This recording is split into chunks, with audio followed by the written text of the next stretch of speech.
The evidence shows that the parental leave system is just not working.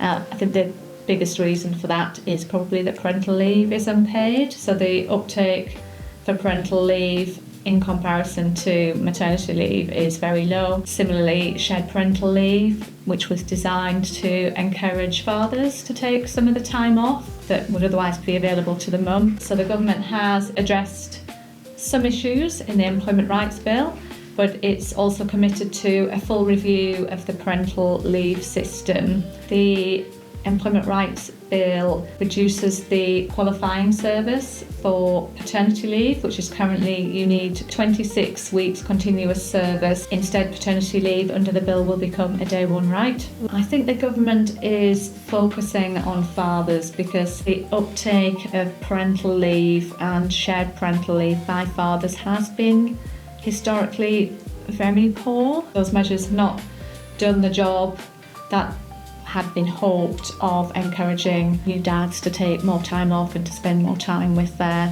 children. So the government seems committed to trying to find some other measures that might do just that. There's been some shift, and the government certainly is of the view that it would like to encourage fathers to be at home more, help out more, perhaps make it a bit easier for mums to get back into the workplace. I think the government is keen for there to be male role models more present in the household in early years and beyond. I am far from convinced that the changes in the bill to parental leave and paternity leave are going to have a dramatic impact on take-up by dads. I think the issue with parental leave is the fact that it's unpaid, so I'd envisage little take-up for the reason that it's unpaid, even with it being a day one right. One would hope that once this full review is conducted of the paternity leave system, the government can come up with something more dramatic, I suppose, that is much more likely to have an impact on the take-up of parental leave by dads.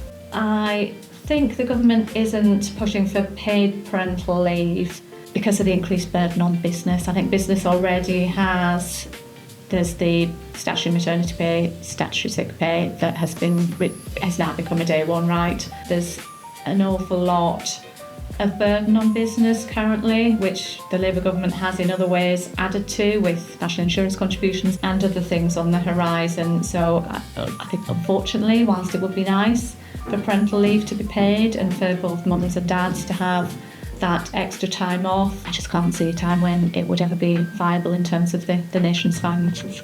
The Employment Rights Bill extends protection from dismissal to 6 months for mothers returning from maternity leave. For there to be a fair and lawful dismissal, there will only be very limited reasons that an employer can rely on. So one will be redundancy or other specific circumstances. We don't yet know what those other specific circumstances will be. Until we have the outcome of the government's review on parental rights and pay, it's likely to change once that review is conducted, but there need to be more legislation, more regulations potentially. So that is, I think, some time in the future before we'll have anything meaningful in legislation as a result of that review.